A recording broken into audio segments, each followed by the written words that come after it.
Welcome back, our dear viewers, and as we tackled before that, we're going to talk more about Egypt's achievements in the energy field since the June 30, 2013 revolution. And to shed more light about this issue, we are most delighted and honored to be joined over the phone by the Professor Ali Islam, former chairman of the Egyptian Atomic Power Authority. Good morning. Yes, good morning. Good morning. Atomic energy, Yes. Okay. So, yes, so indeed, Professor, yes. it has been since President Sisi was elected. Actually, Yes. the energy sector in Egypt has seen significant changes, and particularly in renewable energy and electricity infrastructure. To achieve these goals, actually, Egypt focused on attracting investment, because Egypt's goal for renewable energy to be about 42 by 2030. It is a difficult goal, it is significant, and encouraging the private sector is the primary objective of this industry, of this goal. And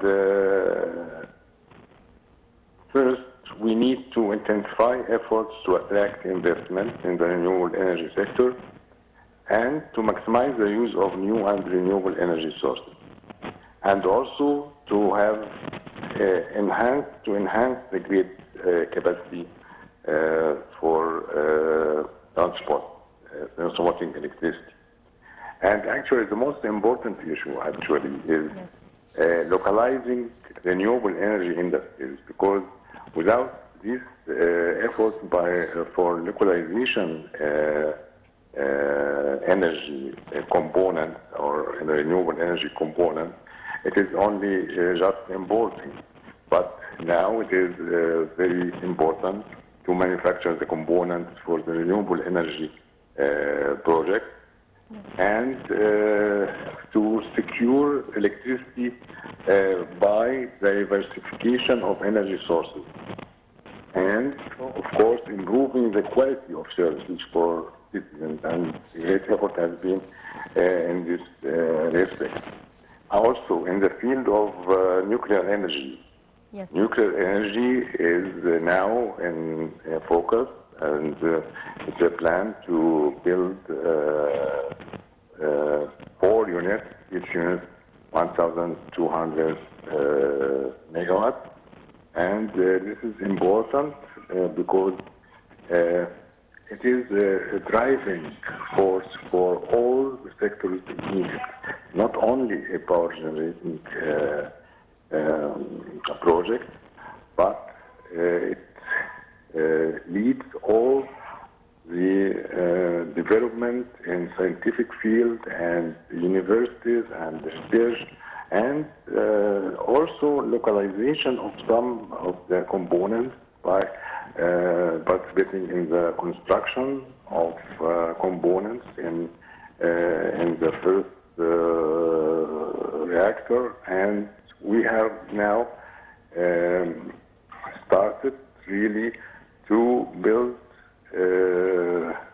maybe the first one.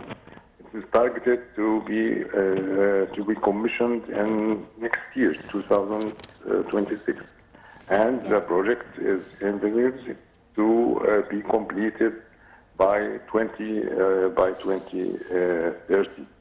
Yes. So it is diversifying this energy source is a very important issue. So Professor Ali, how were the conditions in Egypt like before June 30 revolution when it comes to the energy file? Well, if you remember, there has been lots of outages, and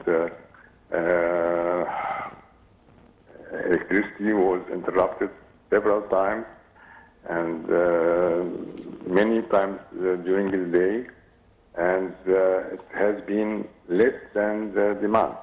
Yes. Now the electricity sector has generating capacity more than enough right now, because it takes into consideration that the development goal will, when to attract investors in different industries, the first thing they ask for, what's the infrastructure in Egypt?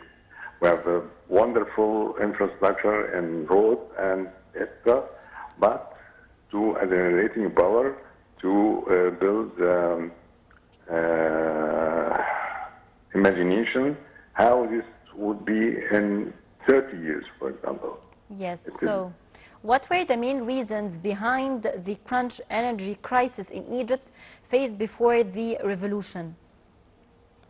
Because there has not real plan for calculating how the investment, how the investors seek that they have to have secure electricity, an uninterrupted source of electricity, and it has been lack of planning and, of course, also financing. Yes. To attract financing for these projects, the mega projects, it needs to attract financing from different countries, and the trust that we gain, yes, through monetary funds and World Bank, and they have trusted us to finance these projects and to spend money in this yes, in this field. So, Professor Ali, as an expert, how did Egypt overcome this crisis in the past few years? In the past years, there has been real good, yes, planning team, including all the ministries, not only Ministry of Electricity, but in cooperation with the Ministry of Petroleum and other ministries for planning, and so each, and also for foreign affairs, could need to attract investors. A lot of effort has been done in cooperation between these, and also there has been sometimes a shortage of natural gas, yes, and to secure this supply, there has been a lot to pay the installment of international companies for exploration, and to get their dollars financing, and a good result has been achieved. Actually, I'm delighted to know that now Zohr well is back again to increase the production after agreement has been in place with the company, and to secure gas supply by gasification unit in Zokhna, and to overcome the what has been shortened from the energy to supply the industry, to again supply them with their requirements. Yes. So a cooperation in all the fields and trust from the financing institute give us some input in the general development, sustainable development infrastructure which we have right now. So, as someone who oversaw the nuclear policy, how do you evaluate the strategic and economic impact of the El Daba nuclear project?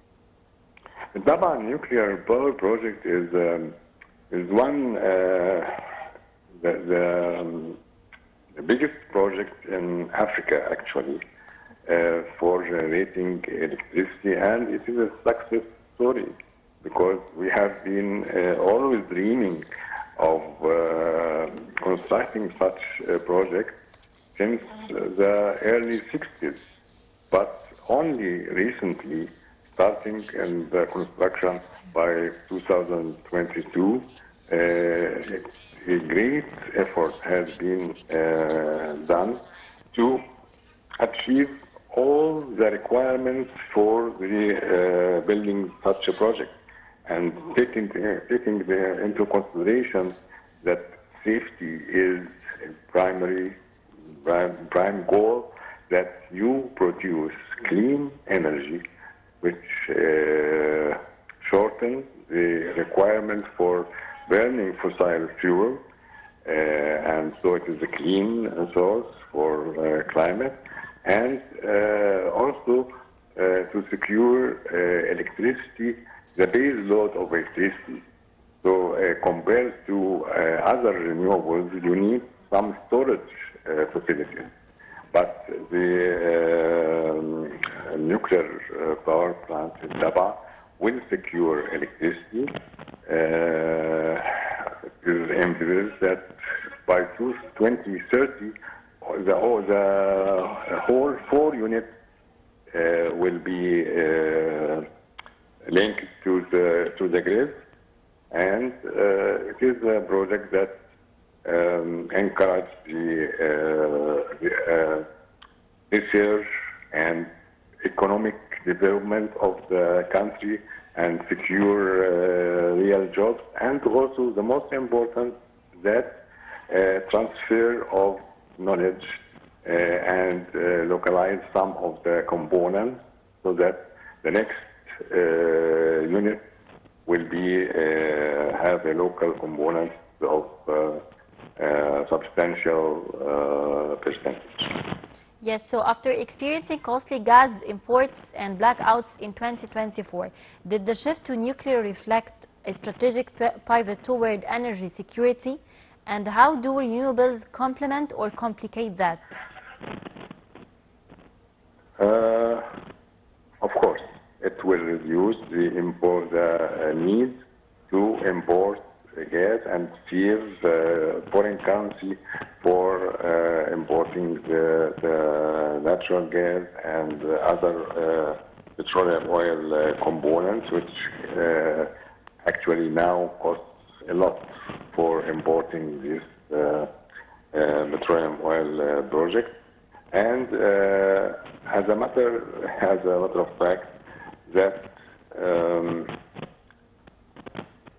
reducing these imports and even to allocate more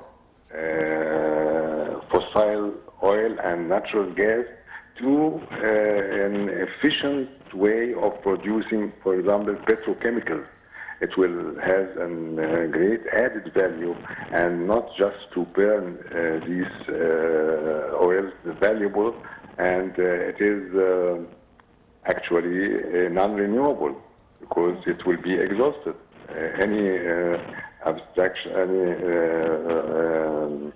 when you get more natural gas and oil, at some time it will finish. So you have to diversify this and build a new strategy for having a substantial percentage of electricity generated from renewables and nuclear energy.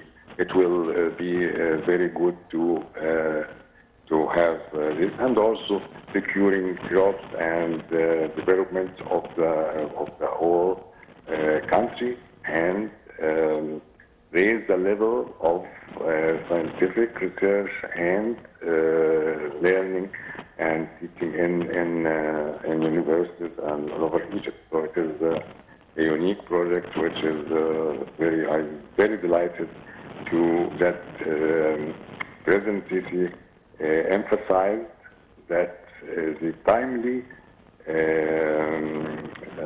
execution of this project, to adhere to the planned project, and I believe the Russian party is really respecting this and doing each effort for energy, for knowledge transfer and training aspect is very important project.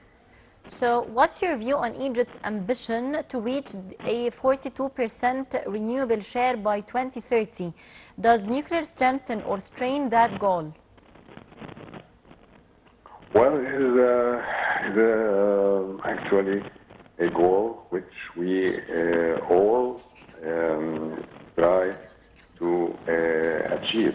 It is not an easy target, and the attracting investors to take part in financing and the private sector is important. Not only the private sector from outside, they are important, but to attract Egyptian investors to put to allocate some financing for this project and to secure that 42% of energy will be coming from renewables by 2030 and maybe much more in 2040.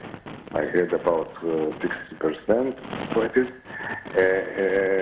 Egypt should rely actually on its resources of renewable energy, solar and wind energy and nuclear. These should be the main sources of diversifying the energy mixing. So thanks, Professor. We were so happy and delighted to have you over the phone. So our dear viewers, that's the end of our episode. Stay tuned for more. Thanks for watching.